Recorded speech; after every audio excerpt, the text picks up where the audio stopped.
Olá, meus irmãos, eu sou o PH Pereira, do canal Teologizando. O vídeo de hoje ele vai girar em torno da minha história e da minha saída do movimento pentecostal.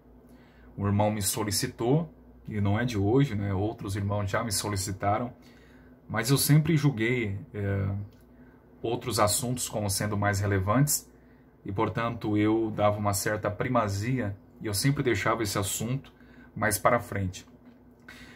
Todavia desceu ao meu coração, né, gravar no dia de hoje esse vídeo, a fim de talvez, né, além dos irmãos conhecerem um pouquinho, né, a minha história, mas ajudaram outras pessoas, né, a como conviver, né, e como agir dentro desse movimento pentecostal. Eu vou conversando aqui com os irmãos, vou tentar lembrar de algumas situações, circunstâncias, anotei também aqui alguns pontos, tá bom? Para tentar lembrar de todos. Então, eu pretendo, né, a partir desse momento, comentar um pouquinho, né? Eu preciso agradar esses irmãos que me solicitaram, sim, né? Que me chamam, seja lá no Face, no Messenger, ou aqui nos poucos comentários que eu tenho aqui no canal. Eu preciso agradá-los, né? Se eles me pedem para discorrer determinados assuntos, eu tenho a obrigação, sim, de fazer.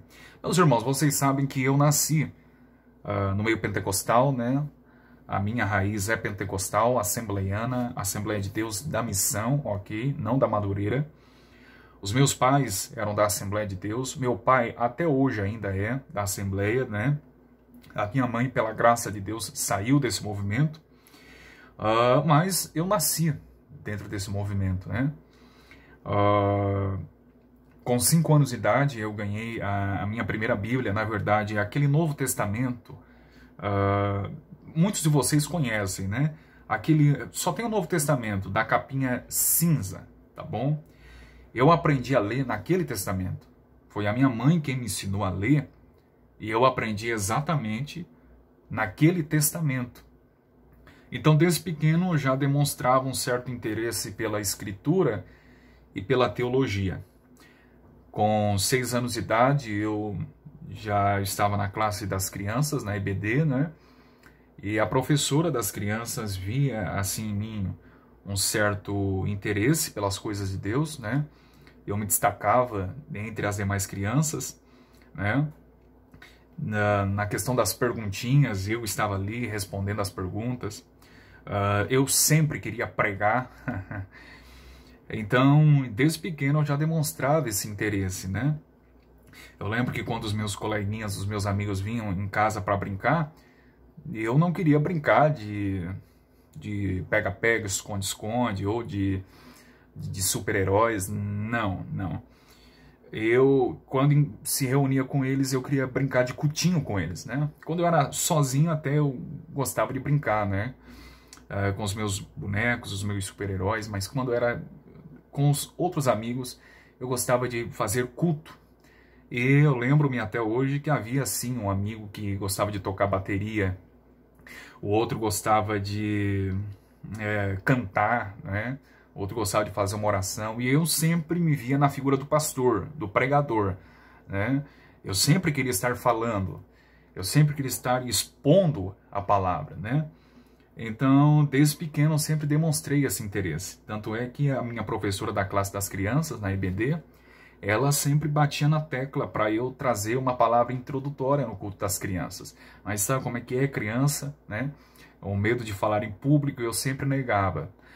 Porém, com 8 anos de idade, eu tomei a atitude e a coragem de pregar. Ou melhor, trazer uma mini palavra, né? Uma introdução ou uma introdutória. Eu lembro que eu memorizei toda uma palavra de um pastor, de um pregador que veio na época pregar na nossa igreja, que na época era o evangelista Rogério Silva, lá do Rio Grande do Sul. E eu memorizei uma parte da pregação dele. Na época era fita, né? Fita cassete. Eu memorizei, anotei, fiz umas anotações, né? Se eu não me engano, deu 5 folhas. E eu lembro como se fosse hoje, quando o pregador, na fita, falava em línguas estranhas, né? Como os pentecostais chamam, eu colocava entre parênteses, aqui falar em línguas estranhas. Então era muito interessante, desde pequeno eu já demonstrava esse interesse. Depois o pessoal foi vendo que eu me destacava, né? E passaram a me convidar para pregar nos cultos de adolescentes e crianças. Depois passou a minha adolescência, desci as águas do batismo, é claro. Comecei a pregar, e eu preguei muito. Preguei muitas festas, preguei depois da juventude, festa de jovens, festa de irmãs, né? Eu não gostava muito de pregar em festa de irmãs, né? Devido à minha pouca idade e experiência, mas mesmo assim elas me chamavam. Então eu preguei muito, né?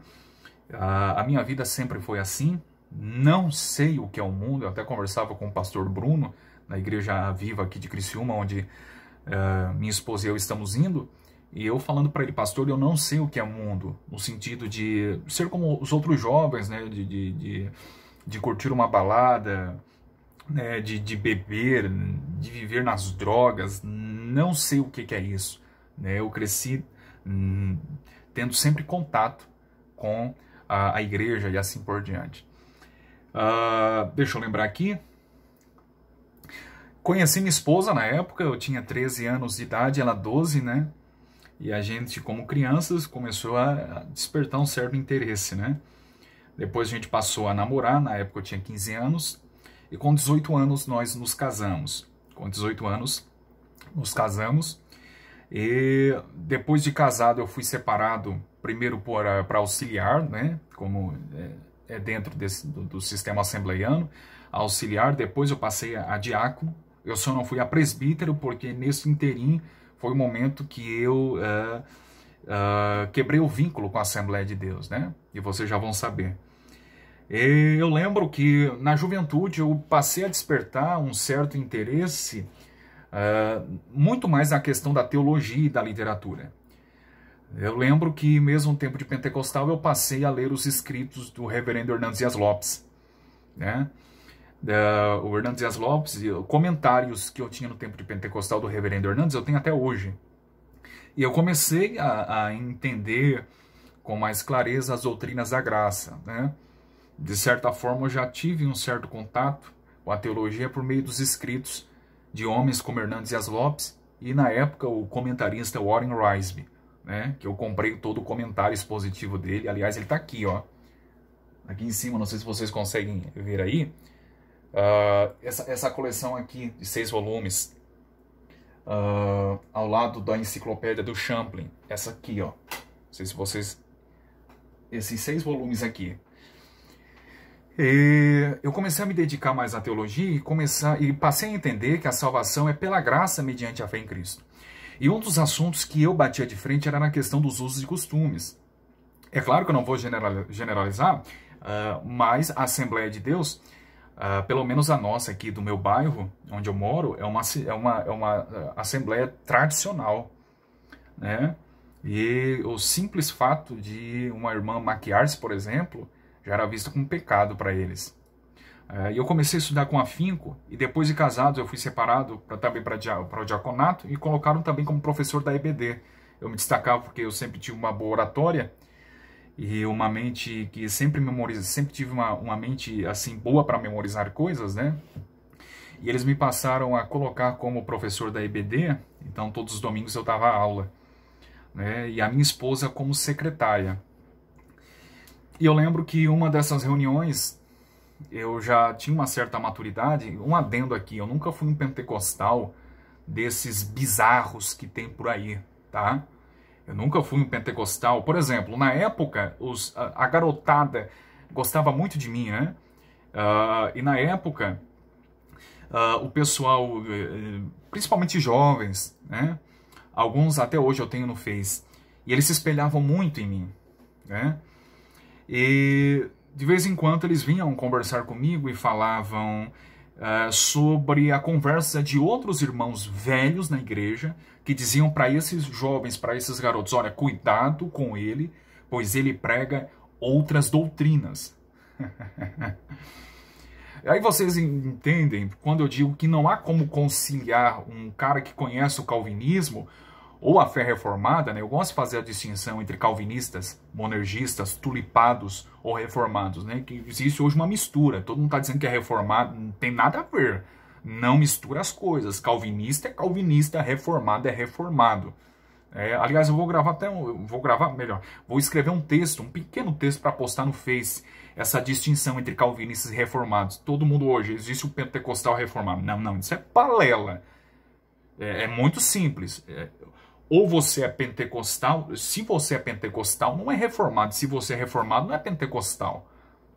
Tá? Mas é possível sim ser pentecostal e ser calvinista. E é por isso que eu bato na tecla dizendo que não há como criar vínculos nesse meio pentecostal. Porque são doutrinas opostas e antagônicas, e são pessoas que não aceitam a soberania absoluta de Deus. Eles podem vir com blá blá blá, não vai adiantar. Nós cremos na soberania. Não adianta. Por quê? Porque na prática eles rejeitam. Né? Alguém brincando disse assim, olha, a soberania de Deus dentro do arminianismo é o seguinte, ou do pentecostalismo, né?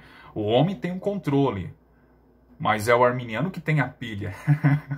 E se a pilha não quiser, o controle não funciona.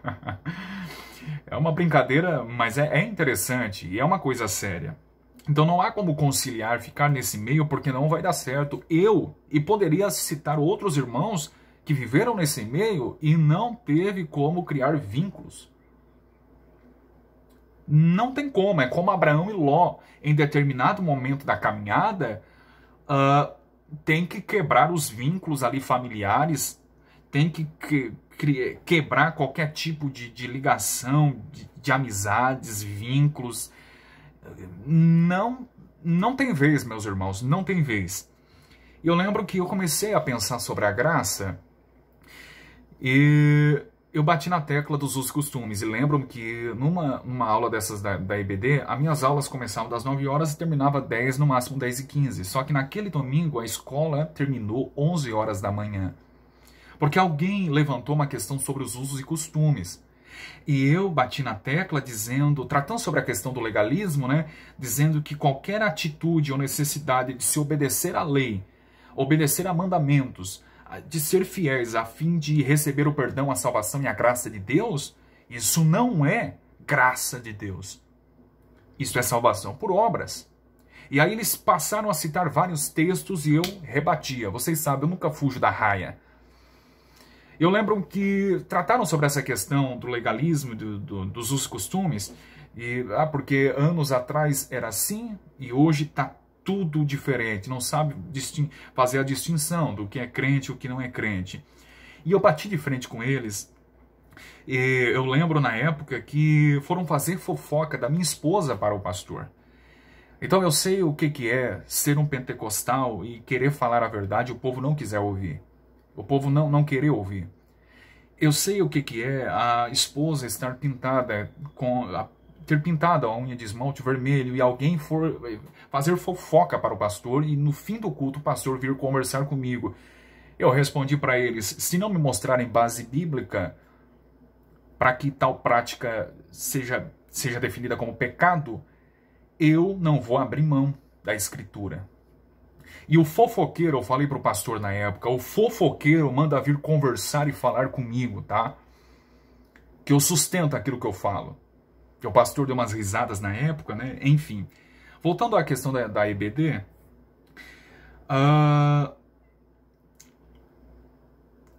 após o culto da EBD, teve o culto à noite. E eu sou melhor. O pastor, no culto à noite, disse assim, meus irmãos, amanhã, isto é, no caso seria segunda-feira, né? O culto de domingo à noite tinha acabado. Ele disse assim, amanhã, isto é, segunda, terá reunião de obreiros aqui. Tratar sobre alguns assuntos que estão ocorrendo aqui na nossa igreja.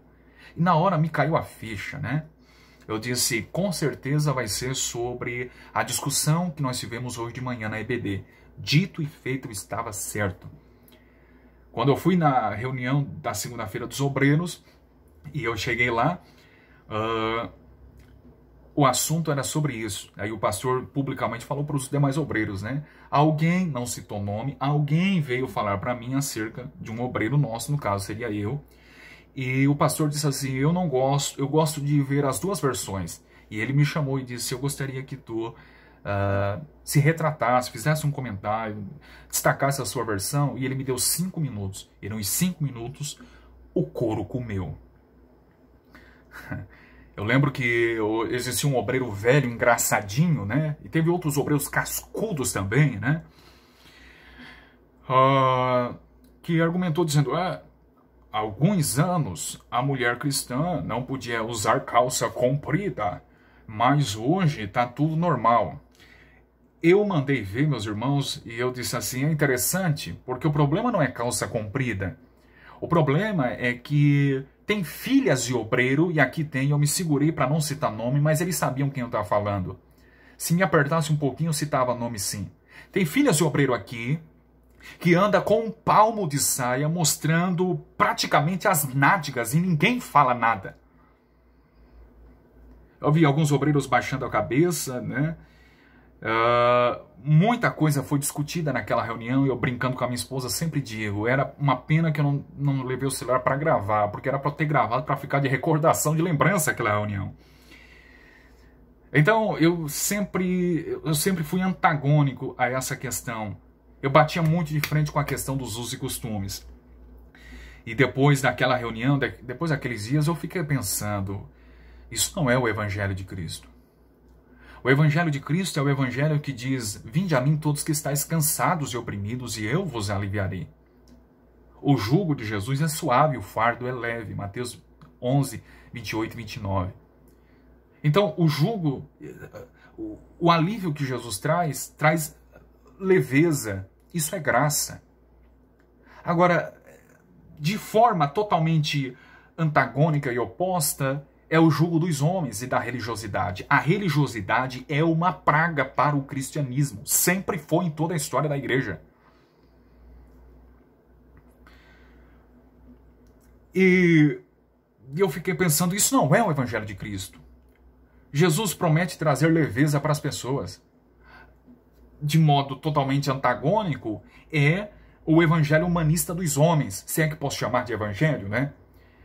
Que em Mateus 23, Jesus diz assim, vocês colocam fardos pesados nos ombros dos homens, que nem vocês mesmos conseguem carregar.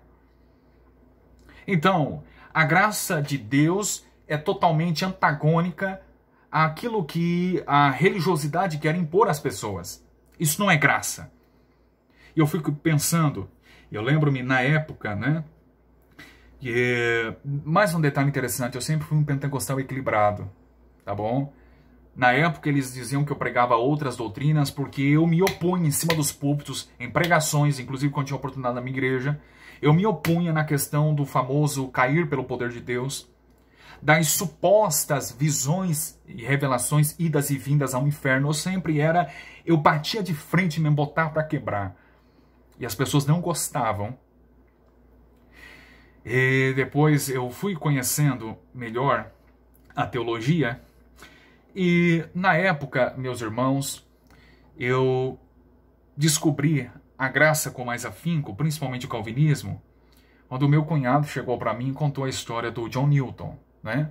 O capitão do navio negreiro inglês, e a clássica e célebre música Amazing Grace, né? De como John Newton percebia que aqueles escravos, mesmo presos em correntes, eles se achavam livres. E ele contou aquilo sobre a graça, e aquilo me trouxe um alívio tão grande. Porque eu sempre digo isso, quando eu conheci de fato a graça, duas coisas eu destaquei e observei na minha vida. Primeiro, eu antes vivia aprisionado em meio a dúvidas, medos e temores. Eu era ansioso, pensava, se eu morrer hoje, será que eu vou para o inferno? Será que eu perco a minha salvação? Quando eu conheci a graça, eu entendo. É tudo por meio de Cristo. Do começo ao fim, a atitude monergística é sempre de Deus e Ele vai me preservar. Ele é o autor e consumador da fé. E um segundo detalhe foi na questão da pregação. Quando eu pregava e não tinha bons resultados, eu pensava, será que foi a minha oratória? Será que eu não tive uma boa retórica? E aí eu ficava frustrado. Hoje eu entendo, se o pecador não foi convencido, primeiro faz parte da natureza corrupta dele, corrompida pelo pecado. E também é muito provável que se ele não aceitou, ele não é um eleito, ou talvez ele é um eleito, mas não é o tempo que Deus decretou. João Calvino argumentava dizendo que Deus Para cada eleito ele tinha alguém que anunciasse, testemunhasse o evangelho. E aconteceu exatamente isso comigo. Não foi por vídeos no YouTube assistindo Augusto Nicodemos, não. Foi através do meu cunhado. Como Calvino disse, Deus tem a pessoa certa para testemunhar da graça para outrem.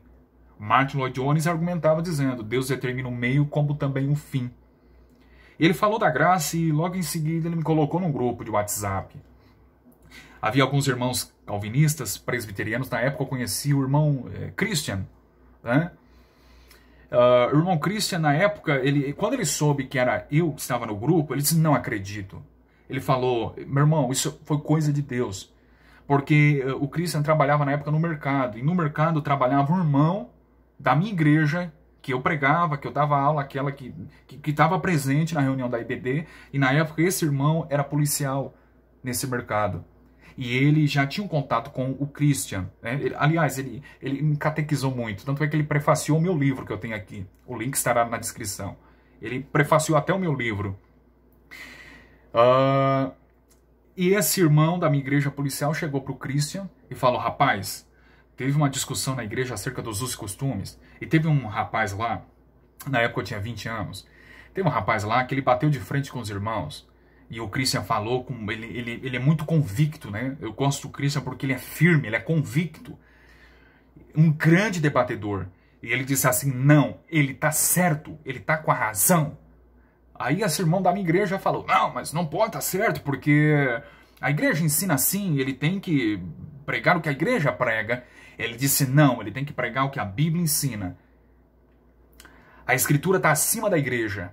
Está acima da autoridade do pastor. Está acima das experiências dos homens. E quando a igreja não se harmoniza com a escritura, devemos contraditar, confrontar a igreja, os pastores e assim por diante. E na época que eu entrei nesse grupo do WhatsApp, o Cristo estava lá e disse, rapaz, tem tudo um plano de Deus, porque eu te procurei no Face e nunca te encontrei. E eu disse, esse guri tem algo especial. E eles foram apresentando a questão da fé reformada. Eu bati de frente, é claro que eu bati de frente, né? E eu lembro, com muita vergonha, eu falo isso, que em um determinado momento do debate eu gravava áudios, né? E em determinado momento eu disse assim, eu nasci arminiano e vou morrer arminiano. Eu era um cego, um bobo, um idiota, porque eu nem sabia o que era arminianismo de fato, né? Simplesmente adotei o título porque é bonitinho. Mas na verdade eu era um pelagiano, porque o arminianismo moderno hoje, de fato, é um pelagianismo. É um socinianismo puro. E as pessoas não percebem isso. Por quê? Pela falta de conhecimento. E aí eu fui pesquisando e eu percebi que o que eu cria não era o arminianismo, nem o wesleyano, nem o clássico, mas era o pelagianismo. Essa doutrina blasfema, diabólica. E depois de muito tempo, detalhe, eu continuei indo na Assembleia. Depois que eu conheci a fé reformada, eu continuei. Isso aconteceu em 2015, nós estamos em 2020. E em 2015 eu continuei indo por alguns meses, se não me engano, uns 6 meses, ainda na Assembleia, sendo obreiro. Mas quando o pastor falava sobre a questão livre-arbítrio, eu já não passava a engolir como engolia antes, e eu ia para a Escritura. E depois de alguns meses, eu percebi, né, que não dava mais certo nós continuarmos. Detalhe interessante é que eu debatia, mas depois do debate, eu não fazia igual esses mimizentos de internet, né, que debatem, mas eles não vão para a Escritura depois e orar pedindo para, de fato, Deus trazer a lume aquela revelação. E eu debatia e depois eu abria a Bíblia, lia o texto e orava dizendo, Deus, não me deixe permanecer enganado. Se esta é a verdade, abra os meus olhos. Abra os meus olhos. Eu quero entender os teus arcanos, a tua palavra, em nome de Jesus. Eu orava desta forma. E depois de um tempo eu percebi que não era o Evangelho de Cristo que estava sendo promulgado ali naquela igreja. E eu lembro que eu conversava com a minha esposa e eu sempre dizia, né? Princesa, e se nós estivermos errados?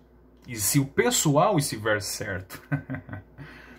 Percebe que eu discutia, mas eu parava para analisar se havia coerência, se era bíblico e assim por diante.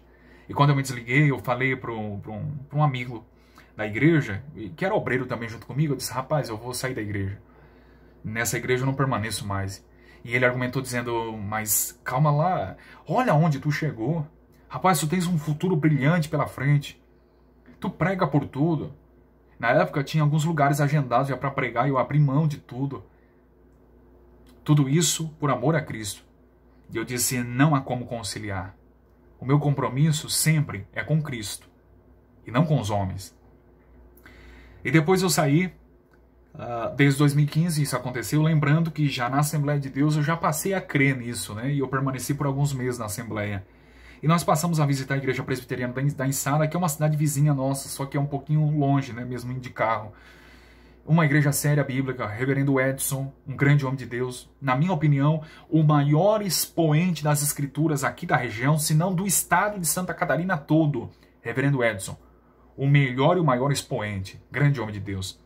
E para finalizar, ok, depois nós pensamos em passar a visitar a igreja presbiteriana aqui de Criciúma, mas visitamos por algumas vezes, mas nas poucas vezes que visitamos já percebemos o problema ali, principalmente a parte do ecumenismo, né? Que isso é uma vergonha no meio reformado. É uma vergonha. E esse ecumenismo onde o pastor disse, vocês sabem, no próximo domingo nós teremos o pessoal da Adventista aqui. Eu disse, eu não coloco mais meus pés nessa igreja. Não tem conversa, não tem meio termo. Soube também, né, de uma vez aqui nessa presbiteriana que os obreiros fizeram um teatro, né? E os próprios obreiros velhos também, faziam parte do presbitério da igreja. Teve um que vestiu até de chapolim colorado, babaquice, palhaçada, meus irmãos. Também pelas tendências, né? Não pelas tendências, mas o pastor defende o partido PT, né? Então, sem conversas. Não tem como nem argumentar, falar um crente que defende o PT, né? E agora, pela graça de Deus, percebe, já faz 5 anos sem fazer parte de uma igreja bíblica. Mas apenas um adendo. Existem uns engraçadinhos por aí, maldosos, que colocam todo desigrejado no mesmo pacote. A desigrejado é filho do diabo. Desigrejado é alguém que é antagônico a pastores, a igrejas, a instituições, a dízimos e assim por diante. Nem todo desigrejado é assim. Não fale besteira. Fecha a tua boca se não sabe da situação. Existem desigrejados, eu me considero como um, ou até alguns dias eu me considerava, né? Que mesmo desigrejados, eles anseiam por uma igreja bíblica, por uma igreja séria, e eles creem nisso. Eles creem que de fato a igreja tem sua relevância e eles oram para que o Senhor envie trabalhadores para a sua seara e uma igreja bíblica seja plantada na sua cidade. Então, 5 anos fora de igrejas. E há alguns dias nós encontramos uma igreja aqui de Criciúma, uma igreja viva, uma igreja de confissão calvinista. Numa brincadeira no Facebook, o irmão Lucas Silveira, que está no meu Face, a gente conversava nos comentários no Face e daqui a pouco eu me identifiquei como alguém de Criciúma. E ele, rapaz, tu é de Criciúma? Não acredito, eu sou de Criciúma, sim. Rapaz, a minha igreja, a Igreja Viva, eu antes era do Rio Grande do Sul e vim morar aqui em Criciúma tem alguns meses. E ela é de confissão calvinista. E o pastor Bruno é um grande homem de Deus. E eu disse, eu vou visitar essa igreja. Como eu sempre digo, eu vou apenas cercar o arraial, né? Eu preciso conhecer. E nós fomos já em alguns cultos e eu conheci muita gente boa, muita gente de Deus, muita gente piedosa, muita gente apaixonada pelas coisas de Deus. Pastor Bruno, um grande homem de Deus, que ama a pregação expositiva. E agora, com a graça de Deus, se assim Deus quiser, nós estaremos ingressando, sim, para a membresia da igreja, se Deus assim quiser, lógico, futuramente. Não vai demorar muito, eu creio, mas já estamos caminhando para isso. Portanto, meus irmãos, essa é a minha história. Eu espero ter ajudado alguns irmãos, né? E a moral disso tudo é que não há como conciliar não fé reformada com pentecostalismo ou assembleianismo, ou assembleiano, né? Não há como. Que Deus te ajude a sair desse movimento e que Deus te ajude a encontrar sim uma igreja séria bíblica. E nunca esqueça, oração, oração e oração. Tá bom, meus irmãos? Abraço.